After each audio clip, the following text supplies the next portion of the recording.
A partir de agora, Programa do Avesso. Programa do Avesso. O programa com outro lado da Som Maior. Oferecimento: Bistec Supermercados, muito mais que economia. Clínica Dr. Altoff, agora em mais um endereço, Rua João Sequinel, Pio Correia. Freta, desde 1958, compartilhando os melhores momentos da sua vida. Laboratório Búrigo, pode confiar. Metropolitan Mall, entre e se encante. E Unesc, venha inovar com a gente. Ingresso em vestibular, matrículas abertas. Unesc, a nossa universidade. Arraste os tímpanos, estão lubrificados e a mente calibrada. Segura na cadeira, ajusta o volume do rádio, sintoniza direito a bagaça, que tá começando aqui na Rádio Som Maior, comigo, Mano Dal Ponte. Ela... Dá para controlar, não dá. Continua. Você é roqueira dos anos 80, tu, Pitbull? Eu ligo o rádio e blá blá. É blá blá? Blá blá blá blá. Oi, Lobão, tudo bem com gente, você? tudo bem? É prazer tê-lo aqui com a gente hoje. Ô, Lobão, sabe que o cara só fica famoso no Brasil depois que passa aqui. Ah, isso eu desconfiei. Desconfiasse a hora que tu entrou aqui, Eu Lobão. intuí. Ô, Bruxo, vem cá, eu me lembro de uma passagem sua, faz tempo, hein? Faz tempo. Eu me lembro que você falava de MPB, e aí você dizia o seguinte, você mandou todo mundo a merda, e você falou assim, porra, bicho, eu sou músico, sou popular e sou brasileiro. Você lembra quando você falava disso? Eu falei durante muitos anos. É exatamente isso. Mas é que, inclusive, eu vou escrever, estou agora já em fases de pesquisa do meu 5º livro. Quer dizer, eu estou com 2 projetos, né? Porque eu vou fazer agora a atualização dos 50 anos a 1000 para 60 anos a 1000.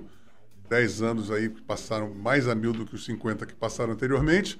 E fazer um histórico, né? Bem aprofundado. Isso vai requerer muita pesquisa, que é a história da sigla MPB, mostrando que a sigla MPB não é músico popular brasileiro. A sigla MPB é uma sigla política, é uma sigla ideológica. E eu vou fazer uma tese, desenvolver uma tese que vai estar no 5º ou no 6º livro, porque eu não sei qual é a ordem agora que eu vou ter que...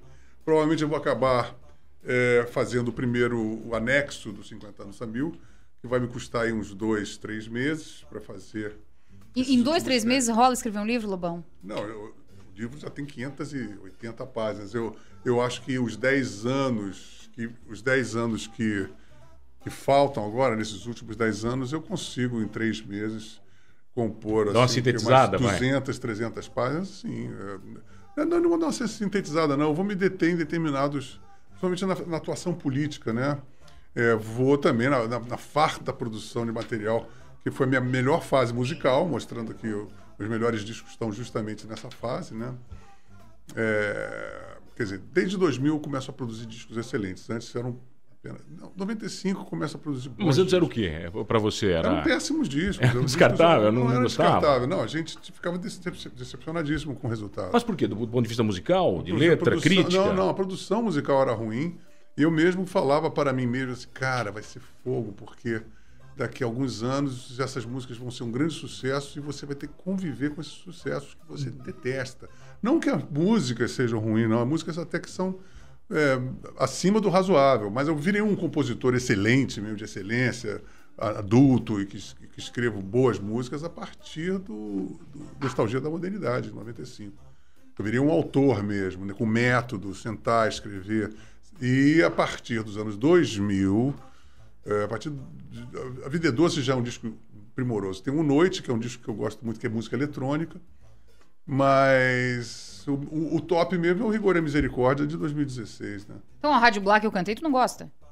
Não, ela é ok, assim, ela é uma musiquinha ok, assim. Musiquinha. Agora, a gravação é péssima, é deprimente. Eu com certeza, depois que eu morrer, eu não serei lembrado porque eu compus Rádio Black. Mas tu canta essas no show, Lobão? Eu, eventualmente, eu não me obrigo e nem imponho a mim mesmo ter Depende dos shows, sabe? Tem umas que eu toco, tem outras que eu revezo, né?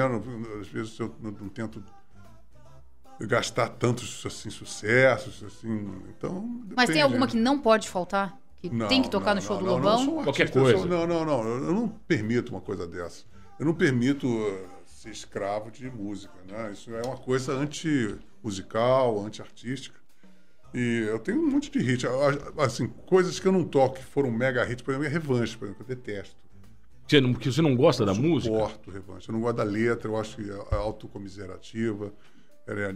Quem é que vai pagar? Pô, parece o Geraldo Vandré, sabe? Não, Bruxo, vem cá. Você agora tá... Você é youtuber. Você já foi de tudo. Sim, sim. Pô, apresentador, você tem uma época da MTV fodida, bacana. E aí você vira youtuber com questões políticas bem acirradas. O YouTube não é exatamente questões políticas, não. Eu falei muito desses primeiros meses, desse primeiro mês, né? Pô, a gente tava... Eu consegui 80 mil assinaturas em 3 semanas. Mas, como o meu computador do meu estúdio estava consertando, eu queria... Por exemplo, a primeira transmissão do YouTube foi Canos Silenciosos, que eu estava regravando que é para o filme do Casagrande, que vai ser a trilha sonora do Casagrande. E eu estava mostrando, não sei o quê. Aí quebrou o computador. Aí eu, tocava uma violinha, barará, mas eu receito livros. Não, de maneira nenhuma. A coisa da política, ela vem muito atrelada a determinadas circunstâncias que você não pode se esquivar de comentar, né? Então... Você acha que esse é o nosso papel como cidadão, Lobão? Eu sou um artista... Posicionar... Sou um artista engajado, né? Eu sou um artista engajado. E outra coisa, quando eu me prontifico a não só ser engajado, como, por exemplo, apoiar um governo, como apoiei o Lula, sabe? Então eu estou interferindo nos resultados da eleição, queiram ou não queiram, né? Então a minha responsabilidade cresce. Quando eu defini também que fui contra o PT durante todos esses 15 anos, eu não poderia me furtar de apoiar algum candidato, eu não poderia simplesmente destruir e ficar quieto. Não, agora eu vou ficar em cima do muro. Então fui no Partido Novo, eu passei uma tarde inteira lá vendo os planos de governo. Aí achei um pouco assistencialista demais, pensei que era mais liberal, e acabei pelo Paulo Guedes, principalmente, com aquela coisa de privatizar tudo, de diminuir impostos, ter uma economia liberal. E pelo próprio Bolsonaro, eu gostava do Bolsonaro, eu conheço o Bolsonaro, entrevistei o Bolsonaro. Você já conhecia ele antes de ser presidente? Entrevistei 2 vezes na MTV, entrevistei no Saca-Rolha, e depois encontrei com ele no Planalto. Ele é uma pessoa querida, sabe? É muito diferente dessa caricatura que fazem agora. Então, quando eu entro de chancelar um governo, eu me sinto imediatamente responsável pela performance desse governo, porque eu não fui incondicional, né? Eu não sou incondicional. Para mim, um político, ele é como um funcionário público, está ali para organizar a vida pública do país, né? Se esse funcionário público ele começa a claudicar, começa a falhar, começa a emitir sinais de liderança enfraquecida, ou muitas interferências externas nocivas, é meu dever chegar e dizer, olha, não estou gostando disso. Então, o que está acontecendo eu fiquei muito reticente, um tanto preocupado desde a primeira semana de governo, quando vejo o nosso querido Olavo de Carvalho começar a interferir muito, começando a criticar muito os 20 deputados que foram para a China, chamando de comunistas, não sei o quê, causou uma cisânia numa base onde o Congresso Nacional estava de braços abertos. Nunca um presidente foi tão bem acolhido, não só por uma base aliada que cresceu, 55 deputados no Congresso, também o Centrão, democratas, estavam todos, até o PSDB, estavam todos dispostos a aprovar isso, as reformas, com muita rapidez. E aí começam os ataques. Primeiro desagrega toda a base aliada. Na primeira semana, aí a Carla Zambelli entra na briga, o Alexandre Frota na briga, começam a brigar. Depois o líder lá do PSL, né, também, nunca me lembro, o Augusto Benani, ou Benanoni, não sei.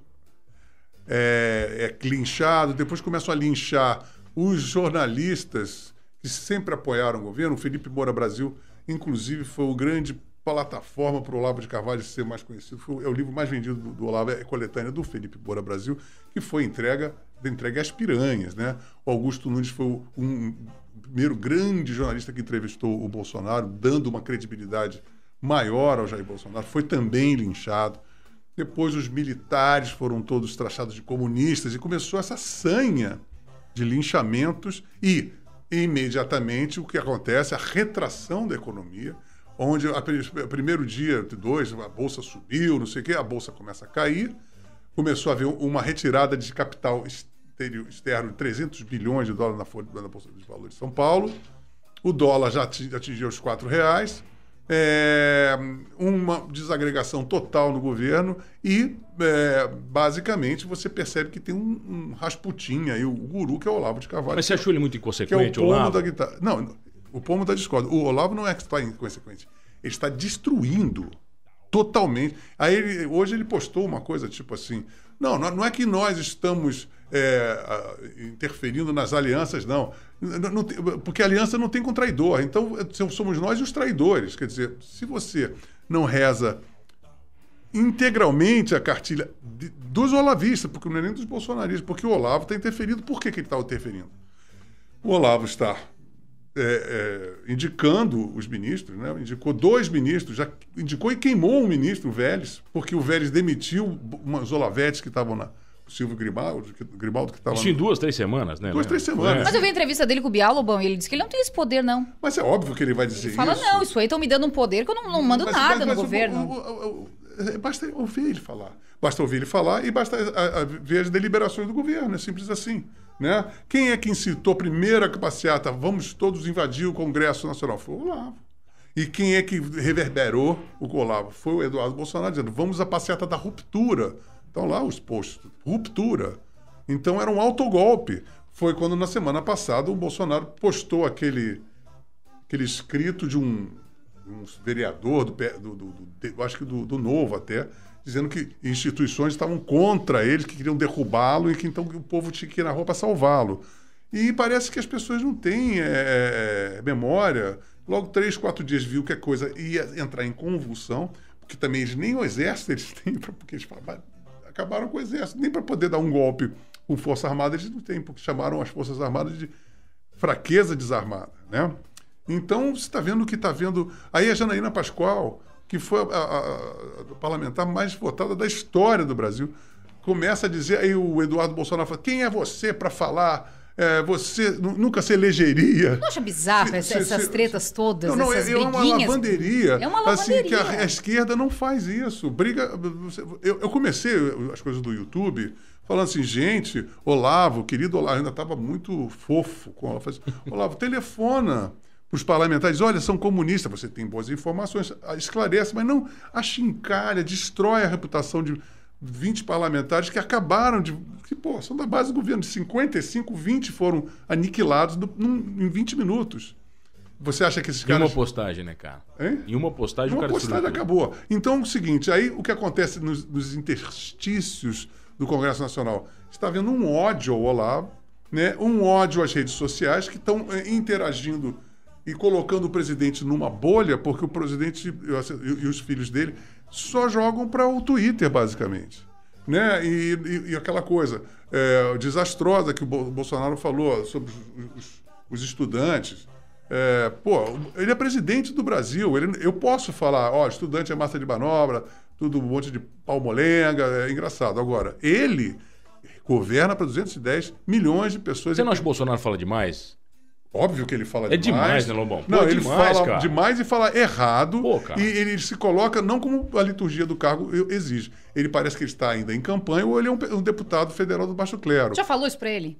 Eu falei isso no meu YouTube, né? Eu falei, pelo amor de Deus. Ele assiste, Lobão? Hoje, na Folha de São Paulo, simplesmente a manchete é assim. É uma tremenda imbecilidade o presidente chamar os estudantes de massa de manobra. As pessoas acham que com isso eu estou defendendo os estudantes. Eu não estou defendendo os estudantes. E as pessoas acham que com isso eu estou sendo incoerente, porque eu também chamei os estudantes de massa de manobra. Só que eu sou um cidadão comum, não tenho cargo eletivo e sou um artista e livre pensador cujo o papel é justamente provocar e confrontar. Mas todo mundo quer te trazer para um lado, né? Não, agora o Lobão é nosso, é da direita. Agora o Lobão é nosso, da esquerda. Não vão conseguir isso. E outra coisa, está no meu papel. As pessoas confundem. Você é duas caras. Você fala que os estudantes são massa de manobra e acha que o outro é imbecil. Não, mas o outro é o presidente da República. Ele não pode falar isso. Eu posso. Você pode. Ele não. Ele foi eleito e ele não pode se comportar como um presidente de um grupo. Mas ele não foi eleito por causa disso, Lobão? Pelo fato de ele falar e botar o pau na mesa mas ele é o presidente do Brasil. Ele é presidente de uma nação de 210 milhões de pessoas. É bizarro, é inadmissível ele não conseguir conviver com a oposição nem com o protesto. Ele está governando para a oposição também, para os protestantes também. Ele não pode chegar e dizer, isso aqui eu não vou, isso aqui é irrelevante porque são os maconheiros massa de manobra que ficam pelados na universidade. Ele não pode falar isso. Isso não está dentro da liturgia do cargo. Como também eu não concordo que hoje em dia ele vai ficar andando pelo Palácio do Planalto de bermuda, de sandália havaiana. Não pode, porque ele tem uma circunspecção que faz parte do cargo. Ele não está mais na campanha, não pode se comportar dessa maneira. Ponto, é simples assim, tá entendendo? Então as pessoas começam a perder os parâmetros mais rudimentares de comportamento, tanto social como comportamento protocolar de um político. Então, sabe, você é um deputado, você é um legislador, por exemplo.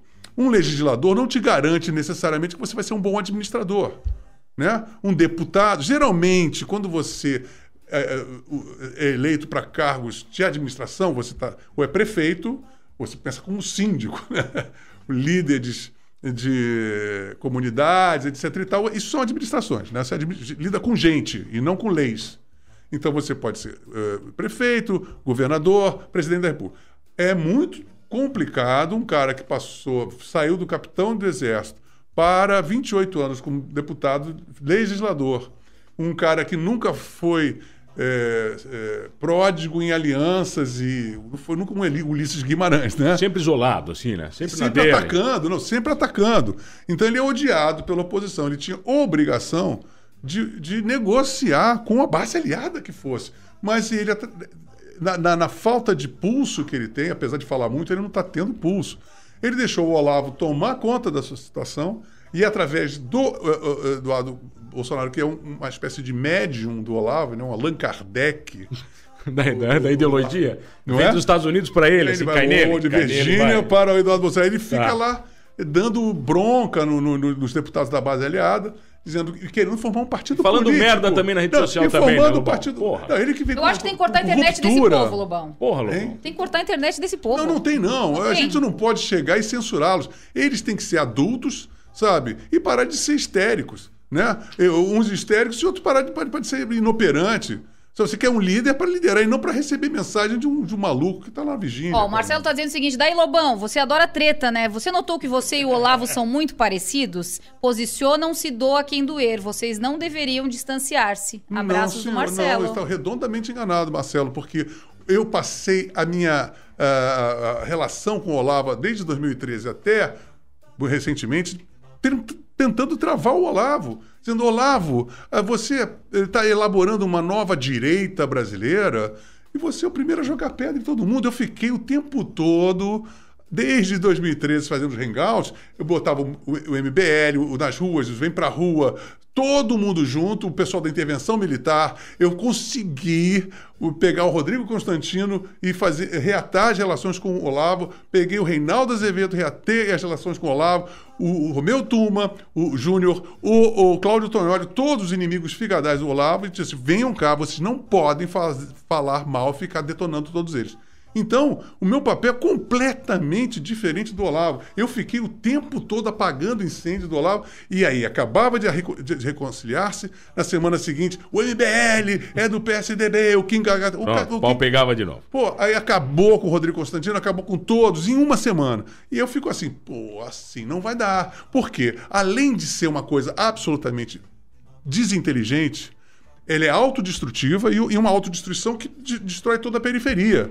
E o que acontece? Aí todo mundo vai imitando o Olavo, o Kim é de esquerdinha, aí fica essa coisa. E o que acontece? A direita vira aquela caricatura macartista, sabe, que todo mundo queria se distanciar. São hidrófobos, são linchadores, são estigmatizadores, são preconceituosos, são burros, emocionalmente imaturos. Então, nem vem que não tem, porque eu sou um homem adulto e estou aqui há anos tentando justamente conciliar todas essas partes que, por portas e travessas estão se mostrando absolutamente irreconciliáveis. Ó, e tem Vai lá, gente, manda aí, essa aqui é muito comum, né, vai falar lá. isso. Lobão, é muito cedo para tirar essas conclusões, o governo está apenas começando. Não, senhora. Não, senhora, porque é o seguinte, os traços que estão se manifestando agora, eles são absolutamente inconfundíveis e irrefutáveis. A falta de liderança, o governo ficou isolado, está impossibilitado de lidar com os militares, com o Congresso Nacional, com a base aliada, com a imprensa e com a oposição. E linchando lideranças importantíssimas. Ontem o Danilo Gentili me telefonou, passamos 40 minutos. O Danilo Gentili já virou comunista? Eu já virei comunista. A Jandira Fegali já virou. A Janaína Pascoal já virou comunista. Tá entendendo? E muitos outros. O Felipe Moura Brasil já virou comunista. Augusto Nunes, o Diogo Mainardi, o Cláudio sobrar Dança. ninguém, né, então? Porra, pensem bem. Será? E agora o que acontece se é muito cedo? Aí você tem um tabuleiro de xadrez, você percebe assim. Para onde o governo vai se mexer? Se o Bolsonaro tiver uma crise de iluminação e chegar assim, vou falar com o Nhonho, que é o Rodrigo Maia, que também acabaram com o Rodrigo, que estava super de braços abertos para negociar lá, não pode. Sabe por que ele não pode fazer isso agora? Porque o reduto que está lá apoiando dele vai chamar ele de comunista. Porque isso parecem piranhas famintas numa bacia de água se comendo. Indiscriminadamente. Isso é uma coisa que é absolutamente burra. A Janaína falou isso. Não é possível, é um beco sem saída. Então você está ali, não é porque... aí você tem as reformas, você tem um ministério excelente, muito acima do normal, tem o Paulo Guedes, tem o Moro, você tem o Ricardo Salles, Bons. Você tem a Damares, você tem o Marcos Pontes, que são excelentes ministros, estão fazendo um excelente ministério. Agora, nós estamos constitucionalmente num presidencialismo de coalizão. Então, o Congresso Nacional também foi eleito pelo povo. Querer bypassar o Congresso Nacional, querendo demonizar, chamando o Congresso Nacional de uma coisa abstrata chamada Centrão, é burrice. Fora o fato de que lá, por mais canalhas que sejam, e o são, na maioria, são todos raposas velhas da política. Então dão nó em pingo d'água. Você vai chegar e botar meninos, que são os 3 meninos lá, os filhos do Bolsonaro, que não manjam nada de política. E o Bolsonaro, que também é uma pessoa que sempre ficou lá no baixo clero, ruim de articulação, eles vão levar a bola nas costas o tempo todo. Porque nós sabemos, porque eu tenho fontes dentro do Congresso Nacional, dentro dos ministérios, que a má vontade de todas as instituições em relação ao Bolsonaro é total. E como não poderia deixar de ser, porque nós verificamos agora mesmo que o nosso querido mestre de vigília acabou linchando e incitando ao linchamento a todos os aliados, né? Inclusive a uma oposição, como eu fui falar com o ministro Osmar Terno no ano passado, no final, sobre a Lei Rouanet. E aí que eu falei, olha, vocês têm que ser políticos. Eu sou uma pessoa que critiquei a Lei Rouanet. Agora, vocês têm que entender que o artista... O único lugar do mundo que tem 50% de dedução dos seus estipêndios é no Brasil. Tem 50... Já usou a Lei Rouanet? Não, nunca usei.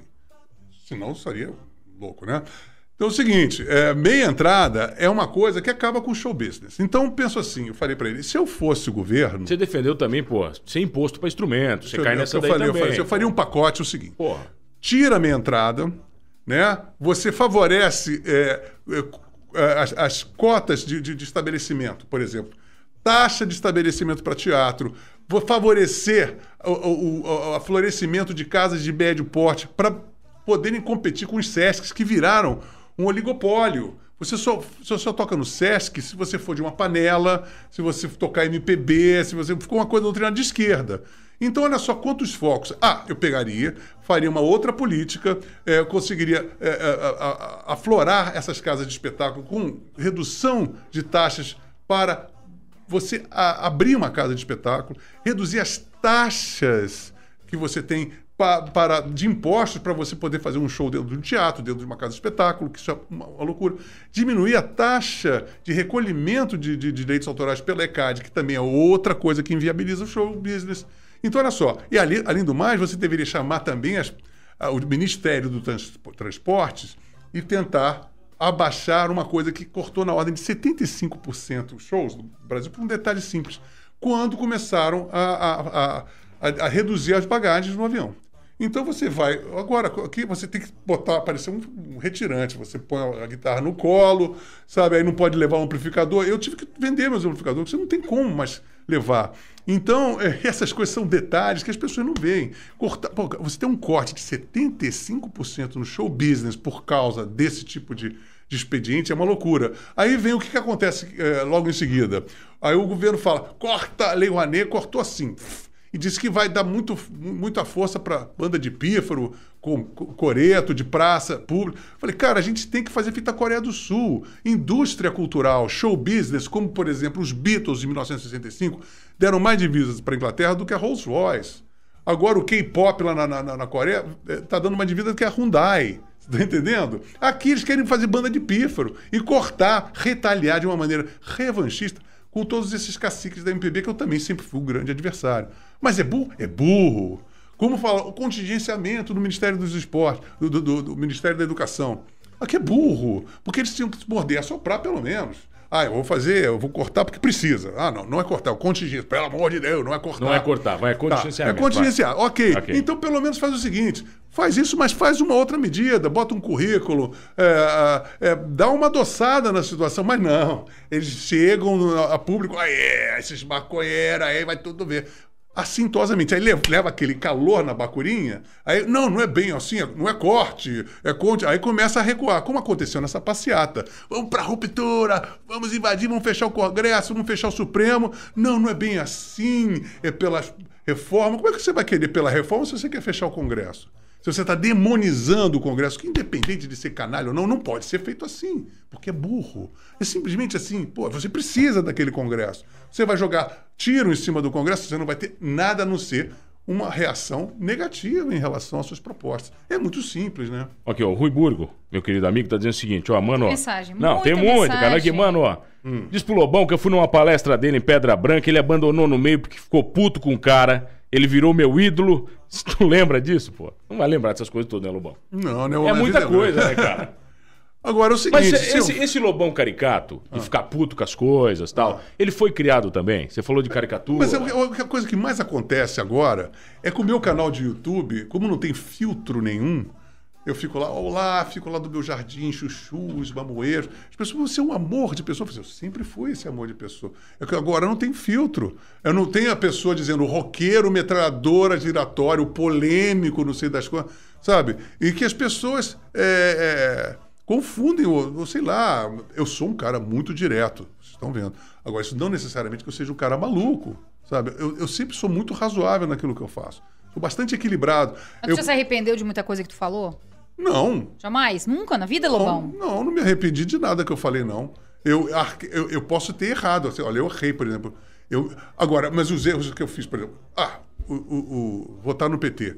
Pô, mas eu votei no PT... Eu acreditava. Não acreditava, não. Eu pensei, eles são comunistas, eu nunca fui comunista. Sabe, eles são de esquerda, eles são MPB, eu sou rock. Então, assim, a direita detesta rock, a esquerda detesta rock. Então eu votei no Roberto Freire, no primeiro turno, em 89, achando que ele era aquele psiquiatra sem tesão na solução. Eu estava morando nos Estados Unidos, eu não sabia. Quando eu cheguei aqui, quem é que vai votar? Eu falei, olha, me dá aí a súmula. Aí quando foi falar Brizola, Roberto Freire, eu vou votar no Roberto Freire. Esse aí, que eu me lembro dele. A jornalista, no dia seguinte, me telefona de volta. Olha, o Roberto Freire adorou que você vai apoiar a coisa e quer conhecer ele. Quando eu fui lá, era outro Roberto Freire. E era do Partido Comunista. Mas eu estava tranquilo com o negócio de comunista na época, porque em 89 o comunista estava morrendo no mundo todo. Então eu pensava assim, esses caras vão ter que inventar outra parada, não vai ser comunismo mais. Então, quando o Roberto Freire não se elegeu, como a gente sabia que não se elegeria, ficou entre o Lula e o Collor. Aí eu pensei, vou votar no Lula, porque o PT, pelo menos, parece estar lutando contra a roubalheira, pela ética, né? E, poxa, se eu votasse no Collor também, eu teria tudo para me arrepender, porque entre o mais o horroroso e o menos pior. Mas ninguém sabia naquela época, né, Lobão? O quê? Era o horroroso menos pior, ninguém sabia, mas eu já votei, eu não votei assim, puxa, vai ser um barato, não. Eu falei assim, senão eu teria votado desde a primeira hora no Lula. Não, eu votei no segundo, falei, só tenho entre um e outro, eu vou votar no Lula. Mas quando eu vou, eu abraço mesmo. Aí fui no Faustão, cometi crime eleitoral. Vamos lá, Lula, passei 11 anos indexado na Globo. Mas não me arrependo, Merda, porque é o também. seguinte, pô, isso é a riqueza da minha história. A minha história, ela é a mil, porque ela é assim. Tá, mas quando você declara um voto, cara, você tem essa responsabilidade que você falou, velho. Sim. Porra, Lobão declarou o voto dele. Pois Lobão é. tá fazendo campanha, Lobão tá Muita dizendo gente deve que não. ter dito, eu amava o Lobão, peraí. mas depois que ele se posicionou, não vou mais ouvir. Mas eu me arrisco muito, mas eu não tenho... Eu acho que eu tenho essa obrigação, eu não tenho porquê, como artista... e como, assim, um cidadão, a gente vive num arraial do cu do mundo, provinciano, atrasado. Nós estamos, a cada década, em relação ao mundo exterior, ficando pior, tá entendendo? Então eu quero, por exemplo, queria que a gente pudesse não ter reserva de mercado, queria, muito também importante, reduzir taxa de eletrônicos em geral. Pô, tem a indústria do cinema agradeceria, a indústria de espetáculos agradeceria, o show business agradeceria, os músicos agradeceria, os desenhistas, os gráficos. Pô, todo mundo, né, cara? Todo mundo. Né? Aí você quer competir com lá fora, por exemplo, aí você fala, mas a reserva de mercado. Não, mas o cara só quer comprar iPhone barato no Não, mas Brasil. não é só isso, não é só isso. Por exemplo, tem uma firma que faz uns amplificadores maravilhosos para guitarra, lá em Campinas, que chama-se Gato Preto, de blues, olha, com a qualidade internacional. Só que Gato Preto não tem valor de revenda, você não conhece o nome. Pô, tá bom, tem um Fender, tem um Gibson, tem Vox, aí você vai comprar por R$8.000 um Gibson. Aí o Gato Preto tá 7.500, você vai escolher por qual? Você vai escolher o Gibson. Mas por que é tão caro o Gato Preto? Porque os componentes são todos importados. E aí o cara tem que... Então você vê, a fábrica que quer fazer a reserva de mercado, a política, a fábrica brasileira acaba se dando mal também. Não é bom para ninguém. Né? Então a gente luta por um monte de coisas que são basicamente a reforma trabalhista, que é uma coisa que vem do Mussolini, que vem do Getúlio Vargas, é uma coisa fascista. Então essas coisas todas, como a cultura, como a educação... Nós estamos, a nossa cultura ainda está na semana de 22, nós temos os mesmos paradigmas, a mentalidade de elogiar os nossos piores defeitos por causa da semana de 22. É Macunaíma, é o herói sem nenhum caráter, é o jeitinho, é o malandro, é o banguela, é o desdentado, é o pobre cenográfico. Então a gente tem que mudar a mentalidade, então, através de produção cultural de outro nível, de uma mentalidade, uma elaboração filosófico-ontológica de outro nível, de uma elaboração político-social de outro nível, de uma elaboração econômica de outro nível.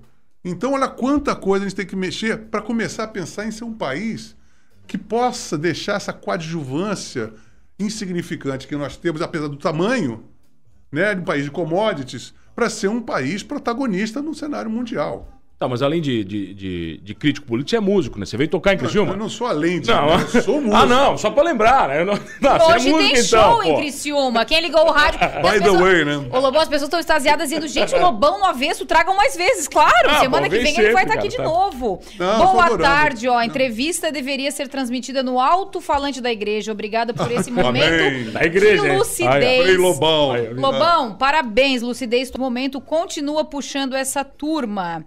Tem gente dizendo que tem que trabalhar, mas não consegue sair do carro e parar de escutar o programa. Mas que legal isso. O Rômulo tem muita gente dizendo, você está em Criciúma hoje para um show, certo? Sim, agora vamos lá. entrar... Isso, vamos falar de no música. Música, isso. música. Sim, sim. O negócio é o seguinte. Primeiro de tudo, eu tenho que anunciar uma coisa maravilhosa. É uma exclusiva, vai. Essa vai, daí eu revela acabei... pra gente. Não, Acabei- finge que é um furo, exclusiva, um furo. minha- Diz sim, que é, vai. Lobão, diz que Porque é. é o seguinte, não, é o seguinte, compus uma música no calor dessas movimentações todas. Eu fiz uma música na sexta-feira passada, chama-se Com a Graça de Deus, e o meu computador do meu estúdio tinha acabado de chegar, eu tive o prazer de fazer a música, arranjar a música, produzir e tocar, executar, gravar, mixar, tudo eu fiz. Sexta, no sábado, eu arranjei o tom da música, a formatação da música, fiz a melodia toda ficar redondinha, aí gravei o violão da música, aí no domingo gravei a bateria, o baixo, a percussão sinfônica, porque tem tímpano, tem sino, e órgão, 2 guitarras, e na segunda-feira botei a voz e mixei. Na terça-feira o Klein, que é o guitarrista do Traje a Rigor e do PED, masterizou. Na quarta-feira estava pronta, eu mandei para a One RPM, que já distribuiu para todas as plataformas digitais, Deezer, iTunes, Spotify, e amanhã estará lançada. Oficialmente. Agora, eu vou mostrar pra vocês a capa. Agora vai, mano. Porque, na verdade, é o seguinte. Tchan, tchan. Eu vou dizer uma coisa. Como a música, eu quis remetê-la lá, mano, a um bang bang italiano, ele tá todo meio borricone, né? Então eu fiz a capa promocional do single, é esta aqui, ó. Procurado, né? Já teve essa tua cara várias vezes aí, né? Deus. Sim. Não, tua cara já passou várias vezes aí, né? Tô cheio de tiro de bala, né? Já passou isso aí. Olha lá. E a música tá linda, cara, sinceramente. E o que eu acho bacana da música é o contrário de Revanche, da música Revanche. Ela não tem a letra. Eu comecei a fazer o tema totalmente sensibilizado por acontecimentos que estavam me deixando perplexo, né? E eu tomei cuidado para que aquilo não ficasse jornalístico, datável, para que a música alçasse voos muito mais altaneiros. Tá, mas olha só, você tá Mas falando por que isso aí. tu Não, libera peraí, a não, música, peraí. música? Porque Olha tu é aqui. muito exigente. Ô, Lobão, você tá Mas falando. eu gravei. Mas que horas que tu fecha? Não, Não, agora pô. ela tá pronta, agora deu. Eu tenho um faro muito fino. Tem eu fino? sou muito Ô, exigente, Lobão, sou muito você rigoroso. tá falando toda essa magia, essa beleza que você fez a música, é melhor que a música antiga. Ah, mas sim. a tua opinião não importa se a galera gostar mais da antiga, Lobão. Ah, importa sim, claro. Ah, que mas o importa. teu público gosta mais da velha, e daí? Não, eu adestrei o meu público. Ah, ó, você vai gostar Não, dessa sabe agora. Por quê? Sabe por quê? Não, mas falando sério, eu passei 5 anos fora. Aí estudei violão clássico, estudei clássicos da literatura mundial e, a partir de 98, 99, eu criei um outro público. Por quê? Foi justamente na década de 90 que eu me recusei a fazer os acústicos MTV, que toda a minha geração fez, viraram titios. Sabe o que aconteceu? Eu não fiz. Mas por que tu recusou? Porque eu não queria virar titio, porque eu estava em plena função criativa. Eu fiz discos que foram os meus melhores discos da carreira, porque eu não fiquei fazendo flashback dos anos 80. Dos anos 80. Aí fiz Nostalgia da Modernidade, fiz O Noite, fiz A Vida é Doce, fiz Canções Dentro da Noite Escura, fiz os meus melhores discos da minha carreira. E aí, quando eu fui vender na banca de jornal, eu virei ícone da música independente e de uma garotada de 15 anos. E acontece, por exemplo, quando você vai ouvir nos meus shows lá, eu toco A Vida é Doce, Eu Vou Te Levar, O Aldeia de Teado, ou A Queda, que são músicas que nunca tocaram no rádio, todo mundo canta. Entendeu? Quantas músicas no total do Lobão? São mais de 200, Mais de né? 200. Eu tenho mais de 17 discos.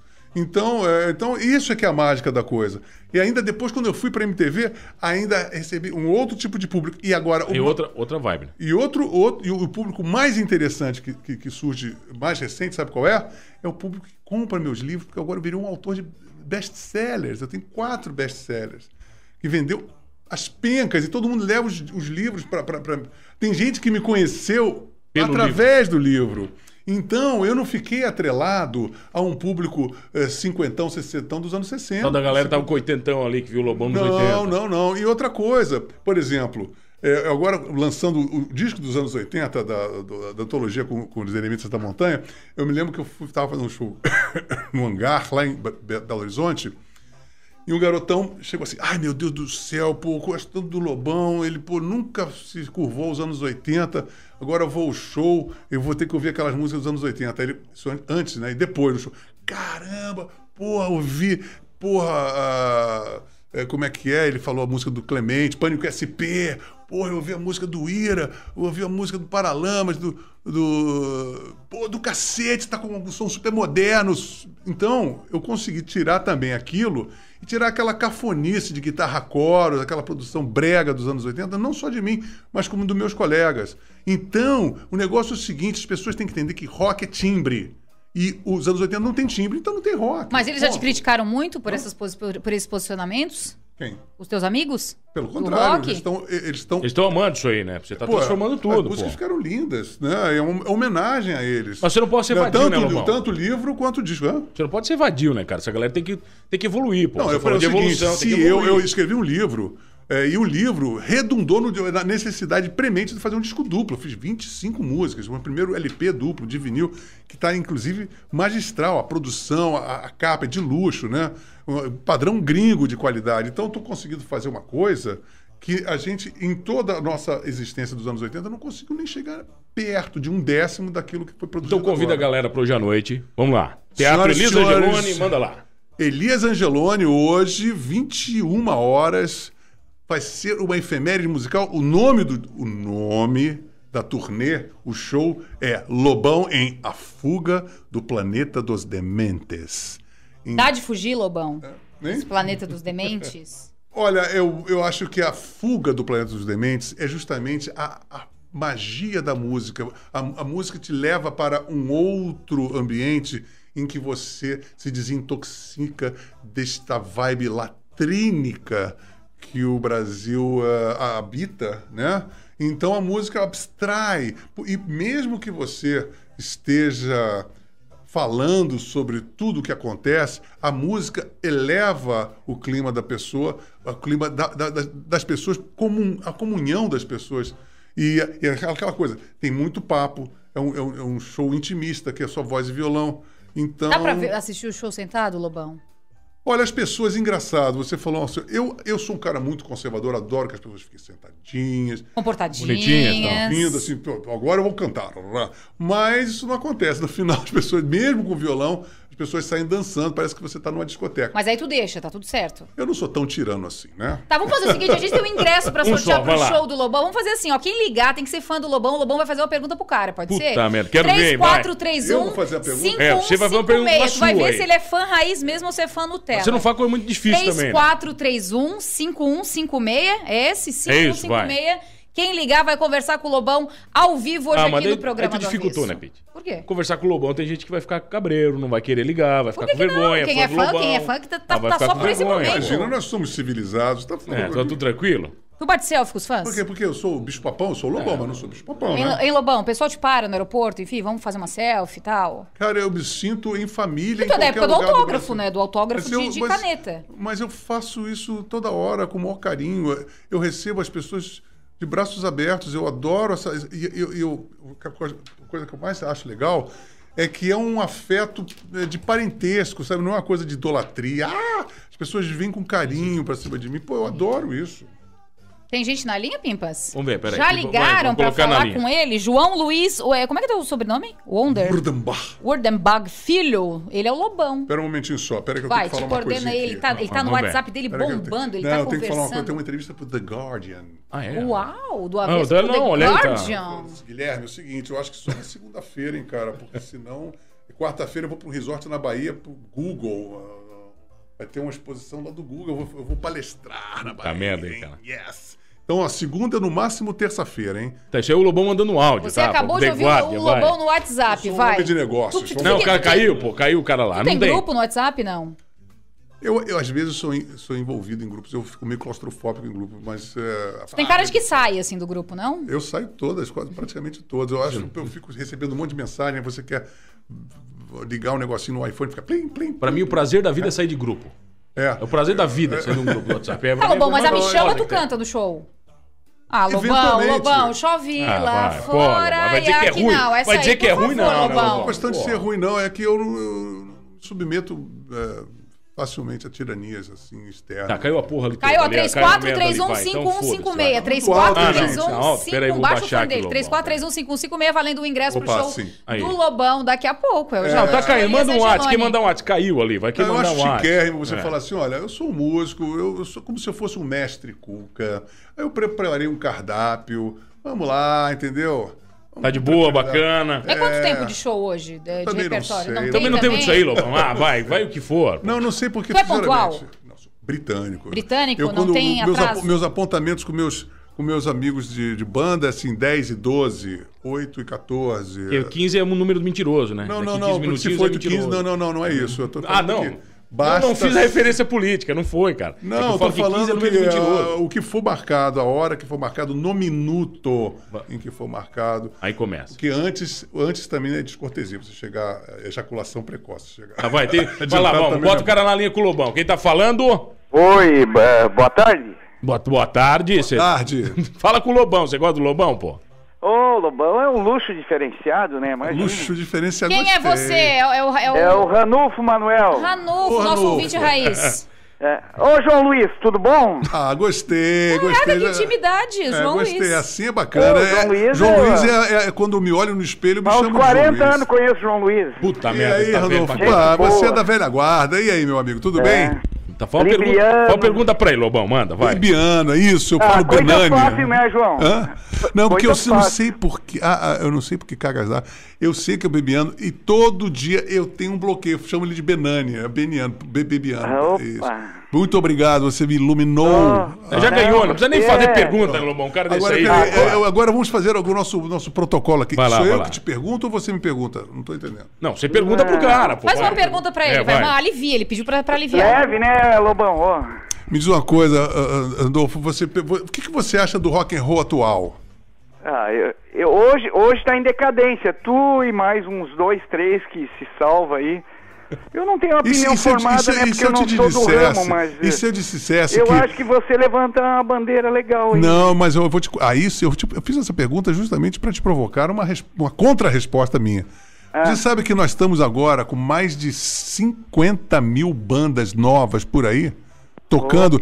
Se você quiser se acercar para o rock nacional atual, você pode baixar um aplicativo chamado Sound Club. Sound Club. É um aplicativo de graça. Você tem lá mais de 30 mil bandas brasileiras fazendo a maior sonzeira. O rock nunca esteve tão vivo e de tanta qualidade no Brasil como hoje. Pasme. Então o que falta agora é a Bridge over the Troubled Water. Nós temos que fazer uma ponte para o mainstream, mas que nós temos material humano, que é o mais importante. Criatividade, som, pauleira. E olha, melhor do que nunca. Bandas com som bom, com letras legais, com arranjos legais. Underground, aquelas ali, né? Eu tô falando isso e tô falando pra galera. Quem gosta, repetirei. Acredita, eu tenho o aplicativo. Sound Club, você tem? Tenho.